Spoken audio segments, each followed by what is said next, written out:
hindi pa nila nireject yun. Ang sabi po dito, God does not reveal truth to us so that we may consider it, but that we might obey it, use it, or lose it. Ngayon, about po sa pagtatanim. Ano po ang ating itatanim? Siyempre po ang salita ng ating Panginoon. At kailan po tayo pwede magtanim? All the time po, amen? So, ang ating tatanim po, ang salita ng Lord. At kailan po natin tatanim? Sa lahat ng oras. At saan po natin tatanim? Sa lahat ng lugar. At sana po, sa ating po pagtatanim, ay makitanim po natin ito on a good ground. Amen? So, sabi nga po, maging po ang mga disciples po ni Lord, ni Jesus po noon, ay nagtanong kung bakit siya gumagamit ng parables. Ano po, kasi, at sabi niya, bakit ang tanong niya po, bakit hindi din lahat ay nagkakaroon ng kaligtasan ng mga tao? Yun din po ang mga katanungan po ng kanya po mga disciples po. Ang sabi nga po, tayo po ay binigyan na ng Panginoon. Sabi nga kanina doon sa awit po natin, ginawit kanina, yung light the world. Light of the world. Light of the world. Jesus down in the darkness. So tayo po ay naliwanagan ng ating Panginoon. Amen? At dala-dala po natin yung liwanag ng Lord. Yung tanglaw na liwanag niya sa atin. Ay ating pong ito na po ang nakikita sa atin. At ang sabi na, kung i-reject mo yung liwanag na yon, ay magiging madilim po sa iyong daanan. Kaya po, kailangan po natin na tayo po ay patuloy na lumakad ayon sa kaliwanagan. At sabi nga po, diba doon sa ating awit po, let your light so shine before men, upang makita ang kaluwalhatian ng Lord sa atin. Amen? So kung ang liwanag po na ito na tumatanglaw sa atin ay hindi po natin tinatanggap, ano po bang mangyayari sa atin? So ang katotohanan din po ay mawawala sa atin. So ang nais po ng Diyos, i-share po niya ito sa atin sapagkat nais niya sa mga tao na nabukas ang puso na sa mga bagay na kanyang ibinibigay sa atin, lalo niyang pang higit na dagdagan pa ito. Hindi lang liwanag at talimuhan, pagpapala, kayamanan, at iba pang mga bagay na inihanda po na sa atin ng Panginoon. At sabi nga po, tayo po bilang po mga nilikha ng Panginoon, hindi po tayo maaaring mag-escape po doon sa pagkatawag sa atin ng Lord. Kumbaga, halimbawa, si Sister Leabet, talagang tinawag ka ng Lord. Tinawag ka nga talaga ng Panginoon. Kahit na mag-bypass ka sa Lord, ay ikaw ay pinili pa rin ng Panginoon. At ang tao na lumalakad sa kapiliran ng Panginoon, sabi nga po, ito ay ginagabayan ng ating Diyos. Sabi po ito sa Psalms 37:23. Na po, the steps of a good man are ordered by the Lord. Amen? Sabi nga po ng iba, alam mo na yung katotohanan, alam mo na ikaw ay tinawag ng Panginoon. Pero,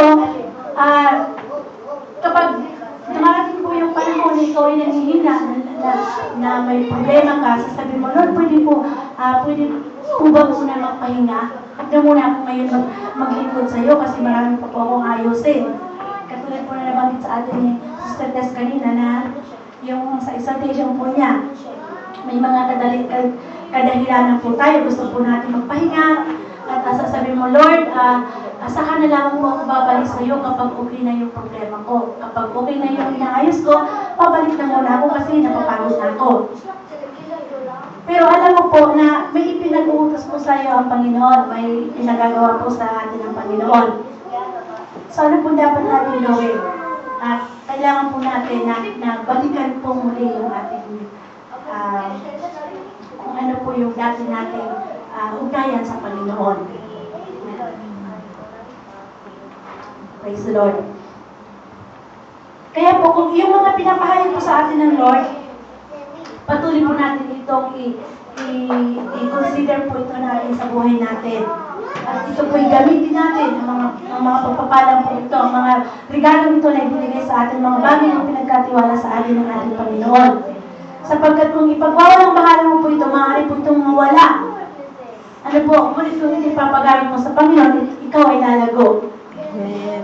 Kaya patuloy po tayo na mag-aral ng salita ng ating Panginoon. Kung ano po yung ating mga narinig sa ating mga napag-aralan, sa ating po mga narinig, ay patuloy po natin ito na pag-aralan. At bigyan po ang pagpapahalaga sapagkat ito'y mula sa ating Panginoon. Amen. Amen? Ang sabi nga po, si Jesus daw po ay pumarito sa kanyang sarili po dito sa kanyang bayan. Pero ano po ang ginawa sa kanya? Siya po ay na-reject ng mga tao.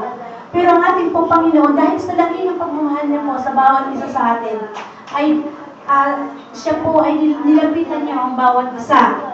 Ano po, kasi po ito po yung parables doon sa may tabi ng dagat sa Sea of Galilee na the multitudes of people na doon po at nangangaral po siya doon po sa harapan po ng mga iba't ibang klase ng mga tao. Nagpakilala po siya sa bawat isa sapagkat ginawa niya po ito na yung bawat isa po ay nais niyang abutin. Sapagkat sabi nga, hindi lahat ay nakakaunawa ng kanyang mga sinasabi kaagad. Kumbaga, inaabot talaga ng Panginoon para maunawaan mo lang yung kanyang salita na nais niyang iparating sa iyo at nais niyang ipamuhay mo. Kaya sabi ng Lord, doon sa mga tao na may hunger and thirst doon sa katotohanan, ay lalo niya namang i-reveal yung kanyang sarili. So mayroon po tayong, doon po sa the parables of the sower, mayroon po 3 elements sa parables po na yun. The sower, the seed, and the soil. Kung ating pong mapapansin, doon po sa tatlo na yun na ating pong nabasa po kanina, ay almost po 25% lamang po yung napunta po doon sa good soil and 75% po doon na napunta po doon sa hindi po magandang soil. Ano po? So, ang sabi po natin, the soil po is Jesus, and the seed is the Word, at ang soil po ay ang ating pong puso. So, kung titignan po natin, kung ating pong babasihan ang salita ng Lord, wala pong problema sa salita ng Lord. Amen? Amen. Nandiyan po ang salita ng Panginoon. Ito ay buhay, ito ay totoo, ito ay makapangyarihan, at ito ay, kapag ito ating, sabi natin, is infallible and inspired. The Word of God. Ito yung ultimately the God's breath niya. Amen? Praise the Lord. Hallelujah. Kaya patuloy po natin na kailangan po na ang salita niya ay patuloy nating na ibahagi po at panghawakan po ang kanyang salita. Sabi nga po, kailangan po natin patuloy na i-preach po ang kanyang salita. May nabasa po ako doon sa Facebook po, sabi niya, kung ang salita na ng Lord, kahit nandiyan na yan, kahit nababasa na, o na ipapamuhay mo na, kung hindi mo pa rin yun talaga ipipreach, ay mas lalo mong magiging kapag-ipakinabang yung salita ng Panginoon. Kaya kung ano man po yung, halimbawa, mayroon ka pong kailangan sa salita ng Lord, hindi ka naman punong-puno, hindi ka naman talaga talagang abisado mo yung lahat ng Bible. Kung ano po yun nandyan sa kamay mo na natutunan mo, kailangan mo po yun na i-share. Ano po, sapagkat ito po ay may papalaganap din.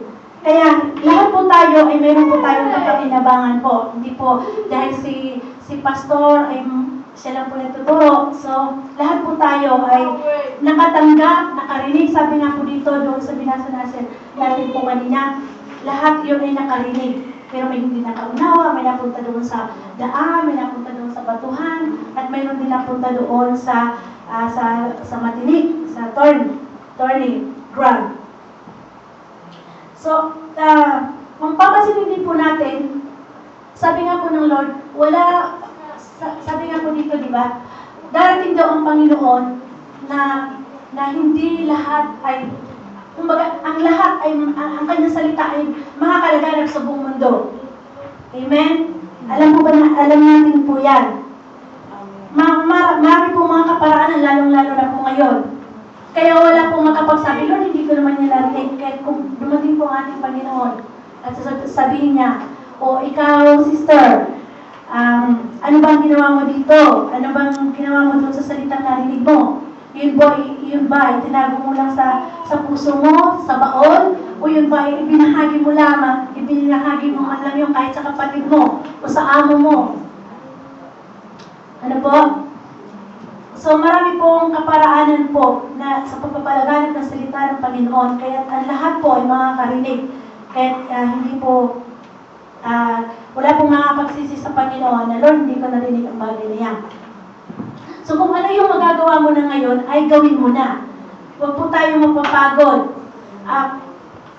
Gamitin po natin kahit yung SMS, sa chat po, yung Word of God, o tawagan po natin, encourage po natin sila, huwag po tayong manghinawa. Amen? Sabi nga po doon sa 1 Peter 1:23, sapagkat muli kayong isinilang, hindi sa pamamagitan ng tao, kundi sa bisa ng buhay at walang kamatayang salita ng Diyos. Amen po ba? Para po sa atin yung mga born again po, sa mga believers po. Imagine that hindi po tayo na isinilang, na nilikha ng Diyos na, kumbaga, para sa pansarili lang natin, kundi tayo ay isinilang sa pamamagitan po ng tao ay, hindi po sa pamamagitan ng tao lamang, kundi sa bisa ng buhay at walang kamatayang salita ng Diyos. Kaya ganyan po kahalaga ang salita po ng ating Panginoon. Ako rin po ay mayroon pong struggles po dito sabi ko nga po, na ito po ay ibigay po sa akin ng Lord. Sabi ko, Lord, parang Lord, nahihiya ako, Lord, na-share ko ito kasi po ako po ito. Unang-una po, para sa akin po itong message po na ito. At kahit nga po nakikita niyo po ako tumatayo dito, pero andoon pa rin po yung struggles ko po, lalo-lalo na po sa pagbabasa.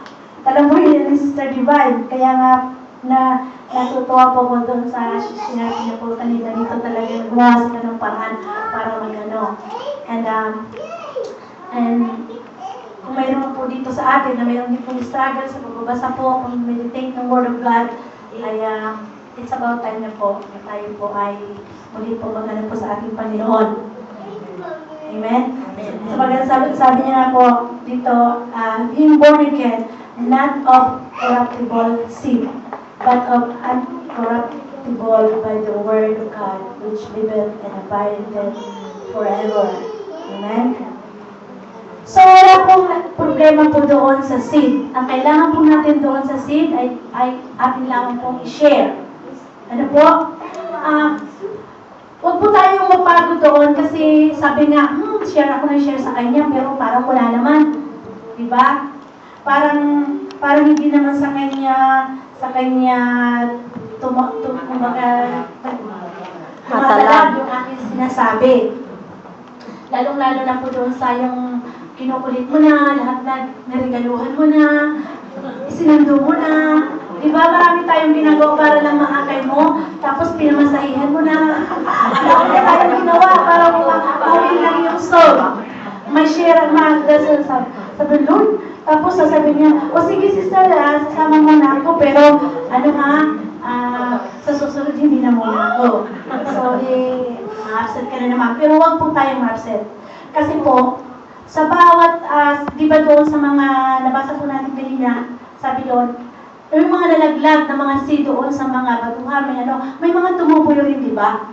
At hindi mo rin alam balang araw kung na yung po ay mabubuksan din po magkakaroon din po ng way para po tumubo yun. Dahil po sa hindi ka huminto. Kaya, pag mayroon ka, kung ano man mayroon dyan sa'yo, i-share mo na po ito. At alam ko po na bawat isa dito sa atin, sabi nga po nung pumupunta dito, sabi niya mga equip na daw po talaga dito, magagaling. Pero sana po yung galing natin na yon hanggang dito lang po tayo. Kailangan po natin na i-ano na rin po yun. Ilabas na po natin yun. Amen. At mas lalo matutuwa po, Panginoon, na tayo po ay hindi lamang tayo na lang lagi nagkikita, kaya kilala natin bawat isa.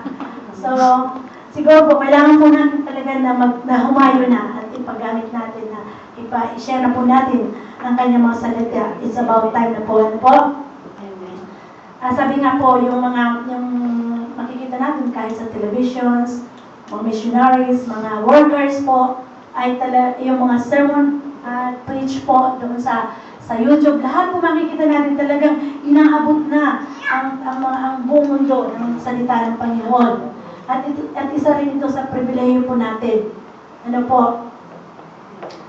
Sabi nga po, God promised that His word will not return void. Ano po? Kaya wag po, ano po yun? Sige lang po tayo. Kung kailangan po natin na patuloy po na kahit po sa pamilya ko nga po, sabi ko, Lord, minsan sabi ko, Lord, 20 years na ako nagsishare, pero parang ganun pa rin siya, hindi pa rin siya nagsisimba. Lord, kailangan po ba talaga siyang shiran pa ng shiran? Para bang gasgas na yung pag-share mo. Parang gusto mo na magtanong, Lord, hihinto na ba ako? Pero alam niyo po, may narinig po ako doon sa isang preacher po, na sabi niya, pastor na po siya. Pero sabi niya nga, na-share ko na rin siguro dito. Sabi niya, nagba-Bible study na daw siya doon, nag-share na siya, pero wala pa rin itong nangyayari. Pero may nakapagsabi din po sa kanya, na sabi niya, prayer, binago niya po yung prayer, sabi niya, Lord, send somebody. Yung po, after 1 week lang po, meron na po, nabunagin na po yung kanyang iyuhin dahil po loob. So, maaaring sa prayer lamang po talaga, minsan baguhin natin. Baka naman yung prayer natin, Lord, sige naman, Lord, kumbaga uto na ba? Uto ba? Sabi naman ng isa, nakon, pero wala naman po sa puso. So, praise God. In Psalms 126, verse 5 to 6, they that sow in tears shall reap in joy. Amen? He that goeth forth weepeth, bearing precious seed, shall doubtless come again with rejoicing, bringing his sheaves with him. Praise God. And tayo po ba ay, sabi nga po, nabibigyan po ba natin ng pagkakataon, talaga yung, mula po sa ating puso, na yung po bang na-share po natin about si Lord po, sa labas, o sa family po natin. Kasi, alam ko po tayo, may internet po tayo, may mga telepono tayo, pero yung katotohanan lang po, ako rin po, alam niyo po, dito rin po may pagkukulang, na hindi po talaga na yung sa tuwing pagtatawag ko ay ma-share ko po ang about kay Lord. Na kumusta ka na dyan? About yung i-share mo si Lord. O mag-share ka ng Word of God. O may panalangin po sila. Kung hindi pa po natin nagagawa po yun, ay ipag-pray po natin na tulungan tayo ng banal na Espiritu, tulungan po tayo ng Panginoon na masimulan po natin muli na sila po ay abutin sa pagbabahagi patungkol po sa ating Panginoon. At sabi nga po dito, if we sow sparingly, we will reap sparingly, but bountifully then well. So we need to sing out the wonderful words of life. Amen. Amen. Sapagkat ito ang katotohanan. Di ba napakaganda po ba? Napakaganda ng pakinggan ng salita ng Lord. Napapalakas tayo na babago po yung ating pananaw. Marami pong bagay po na babago ng salita ng Lord. At sana nga po, kung nasaan man po tayo, at tayo po ay maging pagdaluyan po ng pagpapala. Sana po hindi yung wag po natin sayangin yung pagkakataon na, halimbawa, nagkatipon-tipon tayo dito. Napunta ka po sa ibang lugar. Na aalis ka po sa isang lugar na yon, hindi ka man lang po nakapag-share sa kanya. O may nakita sa iyo kakaiba. Dahil ikaw, kumbaga, puro nga ang salita ng Lord. At least doon sa iyong hindi lang po sa salita, kundi yung mga kilos mo.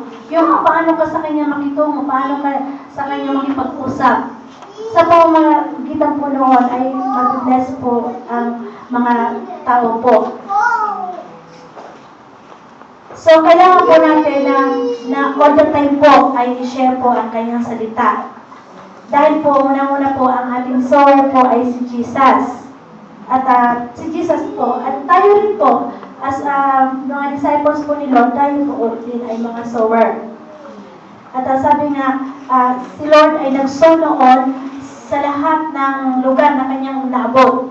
At lagi po siyang nagsusow po ng sow ng Word of God. So, kailangan po tularan po natin ang ating Panginoong Jesus. Amen?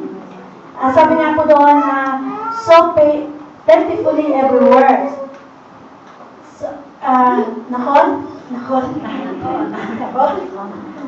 Amen. So, kailangan po natin na patuloy po na tayo na magbahagi po. Wala akong over and over again, try and try again, sabi nga, all the time. Ano po? Huwag po tayo magsasawa. Kahit po sawang-sawa na sila sa'yo, huwag ka po magsasawa sa kanila. Amen? Kasi po, may iiwan at may iiwan po yan. Kasi po yung Word of God ay may power. Continue to allow seed, sowing opportunities to get by us. And don't wait. Huwag po natin hintayin na po na may mag-give pa po sa atin na, alam mo, gusto mo po mag-share kay sister na ganito, o kaya nakikita mo siya parang, kasi sa ano po natin, pag nakikita po natin mas matalino siya, mas marunong siya, mas maano siya, para bang gusto mong kumuha ng padrino po, mahal mo naman ako, paano sa kanya mag-share, o parang gusto mong humingi ng saklolo. Pero sabi nga po, hindi na po natin kailangan yon. Kasi meron po tayong Holy Spirit. Tapos may mga natanim na po dyan ng mga Word of God. At ang ating Panginoon mismo huwag na po natin hintayin pa na may umahay pa sa atin. Tayo na po mismo ang gumalaw. Sapagkat ang Panginoon Jesus ay siya mismo yung nagbibigay po sa atin. Kaya wala po tayo dapat ikatakot. Kaya sa akin din po, nung po mga nakakalabas po ako, yun po, nakapag-share po ako. Hindi po talaga po yung nahihiya po na mag-share kahit pasabihin. Minsan parang napipikon ka rin. Pag inabutan mo nung track, sabi niya, may bayad ko, ayaw ko kasi bayad yan. Ano po, di ba parang sabi ko, sige, kunin mo. Wala itong bayad. Free. Word of God yan. Sabi niya, akala ko kasi may bayad eh. Diba? Huwag po tayong kaya mayroon po tayo dyan mga tracks po, available po dyan na tracks, kung ano po, huwag po tayong magpapawala naman sa ako po kahit saan ako mayroon po akong baon noon. Sabi nga po, kung may pagkakataon na nailagay mo yan doon sa restroom, mag-iwan ka. Alam niyo po doon sa inalisan kong flat, nag-iwan po ako doon sa may CRP natin ng mga tracks. Kasi sabi ko, habang nakaupo sila, mababas sila. So, alam niyo, tumalaw ako doon, pagpunta ko doon pa rin yung mga tracks. So, ibig sabihin, lahat ng mga pumapasok doon, kasi dumami na sila, nakakabasa pa rin sila. Amen? Isang way pa rin po yun. Kahit po sa coffee shop, pumunta po tayo, pwede rin po tayo mag-iwan sa table. Alam niyo po doon sa amo ko, iniwanan ko po doon ng tracts na nabigyan po sa akin na Hebrew, tapos yung English, Hebrew Bible po, may iniwan po ako doon. At nakapag-share po ako doon sa amo ko na lalaki, na ano po, at kahit po itiis po siya, sabi niya po, Amy naman po ng Amy siya. And glory to God po, at may ginawa po ang Panginoon doon, himala po sa lugar po na yun. Amen? Hallelujah. Thank you, Lord. Sabi nga po, kapag may open door po, ay wag na po natin, i-go na po ninyo. Kasi sabi nga, pag yan, hinintay mo pa, Lord, saka na mag-share ng Word of God, saka na. Hanggang sabi nga, kung dumating ng Panginoon na sinanhan na yun, di ba alam mo sa ng Panginoon, wala na mga pagbukas. So So habang may panahon pa, ay ano na po tayo, mag-share na po tayo. And para po, so passionately. Sabi nga, kailangan daw po ba natin huling na ikaw po ay nag-pray sa isang tao, sa iyong loved ones po, na talagang nandun po yung pag-iyak mo sa Panginoon. Na Lord, gusto ko po talaga na i-touch mo yung heart niya. Kung hindi na po natin ito na nagagawa, ay ito po ay muli po natin idulog sa ating Panginoon. Mayroon po tayong mga nilulog po sa ating Panginoon na mga loved ones po natin o ibang mga kaibigan, mga kakilala po, na ito po ay patuloy po natin na idulog sa Kanya sapagkat yun ay nakikita po ng ating Panginoon. Alam niyo po, sa ganang pagpapatuloy yung pag-pray, maging po sa experience ko po, kahit po sa dream or sa vision po, maaari pong i-reveal po sila sa iyo ng Lord. Yung po mga tao po na yun ay na ipinag-pray mo sa kanila. Lalo na po pag anduin yung tears mo. Kasi di ba yung tears natin ay napakahalaga sa Lord? Hindi po yung masasayang. Ang sabi ko nga po, siyempre, yun po, nagkaroon na po ako namuwi. At sabi ko, Lord, yung inalisa namin baryo, kumbaga, kahit sa dream, pinakita niya na po doon sa dream sa akin na yung mga dati naming kababayan doon, in my dream po, nakita ko po sila sa tabi ng palayan na hinog na po yung mga aanihin. Hinog na yung mga anihin. Yung mga tao na dati ko mga kakilala, mga nakaupo sila sa tabi ng palayan. Tapos dumating daw ako sa panaginip ko. Dumating ako, sabi ko, oh Manay, kasi Manay, sabi ko, bikot po kami. Manay, ano pong ginagawa ninyo dito? May mga hawak po silang panggapas ng palay. Sabi niya, hinihintay ka namin. Praise Sabi the ko, Lord. bakit hindi pa kayo nagsisimulang mag-ani? Sabi niya, wala ka pa kasi. Praise God! Kasi po, glory to God. Yung pong lugar na yun, bata pa ako umalis doon kasi elementary pa yun. Lumipat na kami ng baryo. Doon po ako lumaki ng hanggang siguro grade 5. Pero sa pag-alis ko doon at nang ma-born again po ako, sabi ko, Lord, hibago Lord is for you kasi hibago yung baryo na yun. Lord, ewan ko kung bakit nilagay ng Lord sa puso ko yung mga tao doon. Alam niyo po, kahit sa pag-pray ko, pinapakita yung mga kababata ko, yung mga classmate ko. Sabi ko, Lord, mayroon na ako Lord pupuntahan. Kaya alam niyo po, sa prayer natin, sa intimacy natin sa Lord, hindi po yung masasayang. Ang pangusap ng Lord, nandiyan po. Hindi ka na mag-aalala, Lord, saan ako pupunta? Kasi ihahanda na talaga ng Lord dyan. Hindi niyo po makita yung sa vision, kasi hindi lang tayo bigyan ng vision. Yun po sa Revelation, yung buko, yung lista, sa maaaring gamitin po kayo sa mas evangelism, mas maramihan po yun. Ano po? Marami pong kaparaanan ng ating Panginoon. Kaya yung ating pong intimacy po sa Lord, sa prayer, at pagtsatsaga, ito po sila, kasabi ko, Lord, dito, nalala ko po ngayon, yung I so patiently in prayer. And I know that God will give me that for Him. Amen. Diba? Sa isa pong farmer po, alam po natin na ang farmer ay hindi po yung nagtanim ngayong linggo, sa susunod pong linggo po ay mag-aanin na po. Amen? So, ganoon din po sa atin na hindi po tayo yung pagtanim natin ngayon ng patient, mag-expect na agad tayo ng harvest na next week. Kaya magtyaga po tayo. Just obey and do your job and trust the results to God. Amen? Praise the Lord. So, wala na pong gaanong problema po sa sower and the seed. Ano po? So, yung seed ng Lord nandyan, yung sower si Lord, at tayo din po yung sower na ginagamit po dali ng ating Panginoon.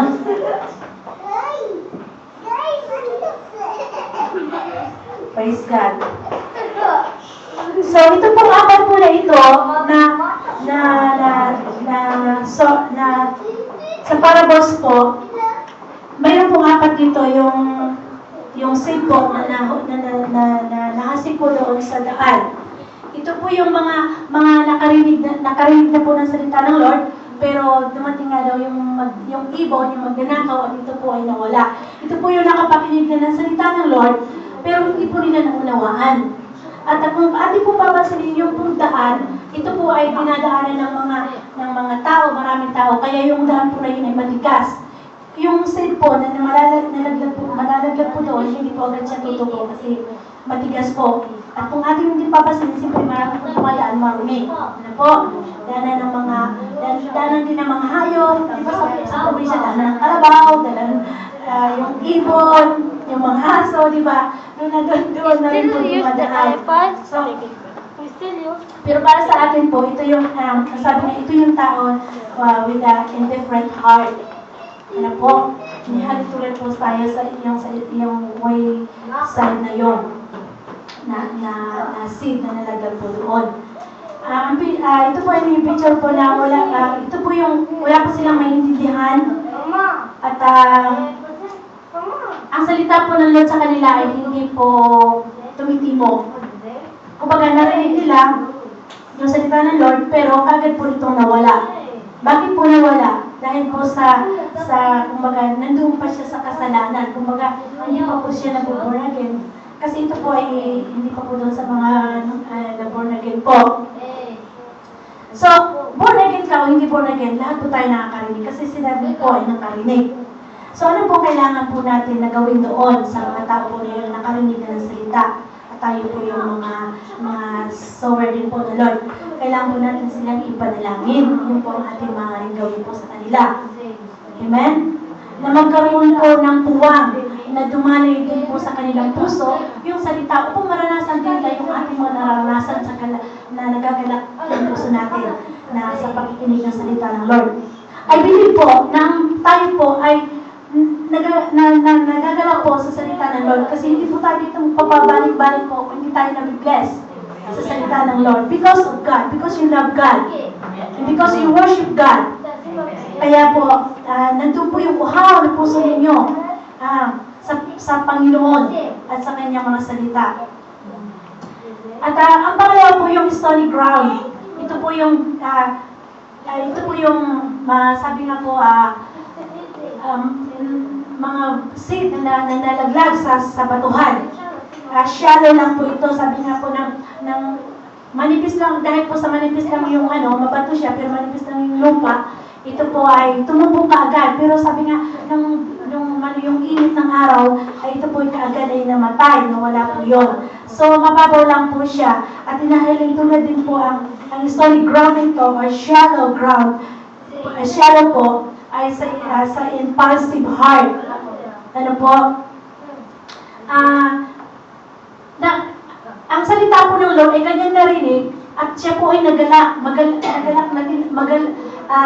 galak na tinanggap niya ang salita ng Panginoon.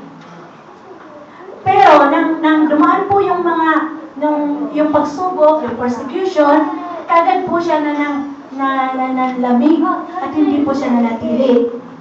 Amen. Ito po yung isa pong halimbawa dito halimbawa na nadala lang siya, sinama lang siya. Uy, alam mo, dahil sinama mo siya dito, alam mo na talagang ang galing din ng pastor ninyo. So, talagang blessed na din ako sa salita na narinig ko doon. At magbabago na ako. Kumbaga talagang, akala mo talagang, nandun yung eager niya na gawin niya yun. Pero, pagdating ng doon sa puso niya talaga, hindi naman talaga yun yung nagagawa niya. Ano po? Kasi, kumbaga, yung soil na, yung seed na yun, ay wala pang gaanong roots. Hindi pa po talaga grounded doon sa yung roots niya. Kaya kaagad po ito na And, sana po yung hindi po tayo katulad noon. Ano po? Na huwag po nating basta ipagwalang bahala po yung mga narinig po natin na salita po ng ating Panginoon. Magkusayahan natin ito na mag-ugat. upang patuloy po tayo na lumago sa ating pananampalataya sa ating Panginoon. At kapag minsan po, tayo po ay nakakaranas din po na tayo po ay narito sa stony ground. Sa stony ground po, mana po, pag yung po, lalo na po yung nagkakaroon ka po ng mga emotional na yung po katulad po sa pag yung minsan po may conversation po kami ni Sister Diba na parehas na yung asawa natin, kung hindi mo i-text, hindi siya sasagot. Kung ba yung mga, ayaw ko po dito, na kumbaga, yung hindi ka pansin, kahit pinapansin mo na hindi ka napansin, para bang minsan nadadala ka na gano'n. Pero, salamat sa Panginoon dahil hindi po totally po na bumibigay. Amen. Ito po yung mga na ano lang po. At ang pangatlo po ay yung pong napunta po doon sa mga matinik. Ano po, ito po yung mga nadala po po ng sanlibutan. Amen? Na sabi nga po doon sa isang na sinisharean ko po, sabi ko, hindi ka na, punta ka na doon sa church. Sabi mo, pupunta ka. Ilang beses na kita inayayaya doon. Sabi mo, oo, ate, pupunta ako dyan. Pero sabi ko, ano ba talagang dahilan kung bakit hindi ka nakakapunta dito sa church? Sabi ko sa kanya. Sabi niya, ang totoo po ate, hindi ko pa talaga maiwan yung mga barkada ko. Ano po? So, nandoon pa po siya sa At ang sabi nga dito sa pangatlo pong ito, na seed, na nalaglag doon sa my attorney po, Graham, ay sabi nga, hindi niya pa kaya talagang bitawan yung kanyang mga makamundong. Yung mga kinasanayan niya, na yung, lalo pa siya naghangad ng mga bagay sa napansarili niya, hindi niya kayang magbigay ng time para sa Lord. Hindi niya kayang ibigay yung kanyang time sa prayer, time sa pag-evangelize, time po sa pagsasaliksik po patungkol sa Panginoon. At ayun po ay ano po doon, the impure heart po yun, yung sa thorny places po na yun. Kumbaga, kung sa isang bagay o sa isang ground po yun ay contaminated po yung heart niya po. Hindi po So, sana po ay hindi po tayo ganon. Huwag po nating hayaan na may narinig po ko dito na pastor noon, sabi niya, para kang yung sakang na Kristiyano. Paano yung sakang na Kristiyano? Isa sa mundo, ang hirap ang pangit po. Kaysa yung, sabi nga yung straight ka maglakad, yung maganda pag straight ka, straight to Jesus. Hindi po yung sakang to the world. Praise God, hallelujah, Lord, thank you, Lord. Ang sabi, pag ay kailangan po natin na mag-repent po kung tayo po ay tayo lamang po nakakaalam kung ano po yung sitwasyon po ng ating mga puso. Kung tayo po ay nandoon po sa impulsive heart, nandoon po tayo sa indifferent heart, impulsive heart, and impure heart. Kung nandoon po ba tayo sa good soil, yun po yung po ng Lord. At kung hindi mo po, sabi nga po, kung nandoon po tayo sa impure heart, kailangan po natin mag-repent. Mag-repent na po tayo at sa Lord na po natin ibalik po ang lahat. Sabi nga, repent means to turn, and as you turn to Christ, you should also be turning from something, and that is the world system. Are you ready for that? Lalo po, na tayo po ay talikuran na po natin yung mga bagay. Alam niyo po, hindi lamang po yung mga bagay na sabi nagdi-disco tayo o nakiki-birthday tayo o hindi natin pagsisimba. Marami pong bagay na sa aspeto po ng buhay natin na tayo pa rin po ay nandito sa mundo po. At ipasiyasat po natin yun sa Panginoon. And we need to choose Christ. At iwanan na po natin yung mga bagay na nakakahadlang po sa ating paglilingkod po sa ating Panginoon, sa ating paglakad. Kung mahal mo ang Panginoon, magpatuloy po tayo. Ang sabi nga po, sundan po niya ko, the world behind me, the cross before me. I have decided to follow Jesus. I have decided to follow Jesus. Once again, the world behind me, The world behind me, the cross before me, the cross before me, I have decided I have decided to follow Jesus. Amen. Praise the Lord. Praise God. And so sa tatlo pong ito ay sabi nga po dito, wala po tayo dito. Sana po ay sabi nga po, kung ikaw ay narito pa sa tatlong ito, hindi mo po talaga matitiyak kung ikaw po ay magkakamit ng tunay na kaligtasan. Dahil, di ba sabi ng Lord, para din itong yung hindi ka mainit, hindi ka malamig, kung ikaw maligam ka, I will spit you out. Amen? So, kailangan po natin na pasiyasat po tayo sa ating Panginoon. At ito po ay para po sa mga, hindi po ito para sa mga believer. So, nawa ang hangarin po natin ay tayo po yung mga napunta po doon sa concern, yung good heart na ano po ng Lord, na tayo po ay namumunga, sapagkat yun po ang kalooban ng ating Panginoon. Sabi nga, yung mga 30-fold, 60-fold, and 100-fold, yun po ang nais na makita ng ating Panginoon sa atin. At kung ikaw po ay may mga, sabi nga, may mga gifts ka, may mga talents ka na ibinigay sa iyong Lord, paano po kung nandun ka sa mga tatlo na po yun? Paano mo po may papagamit sa Lord yung mga talents mo?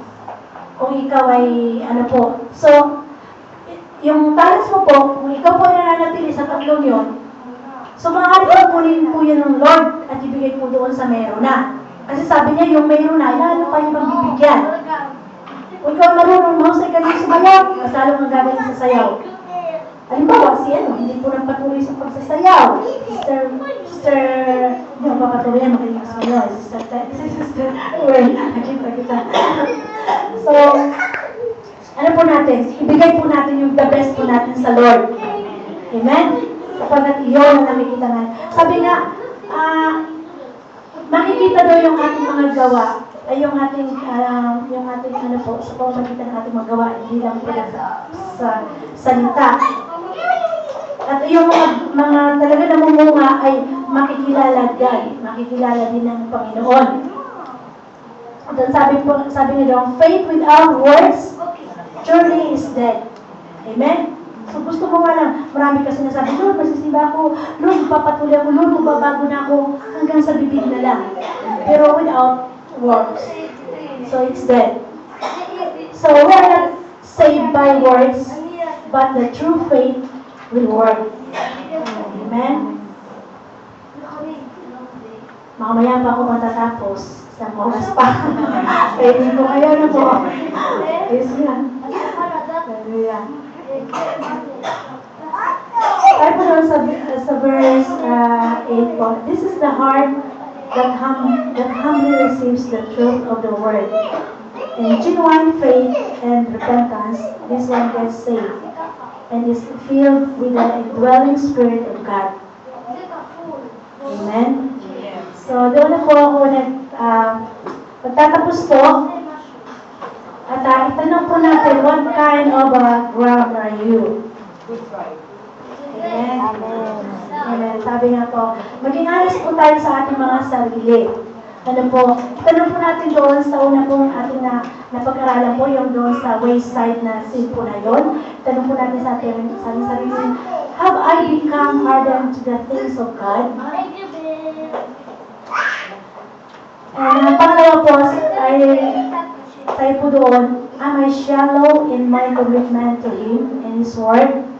So tayo na po nakakaalam po noon. Ano po? Ang pangatlo po doon sa thorny ground po, am I constantly distracted, burdened, and defeated by sin and the cares of the world? At ang pangapat po, am I bearing the kind of fruit I should be bearing?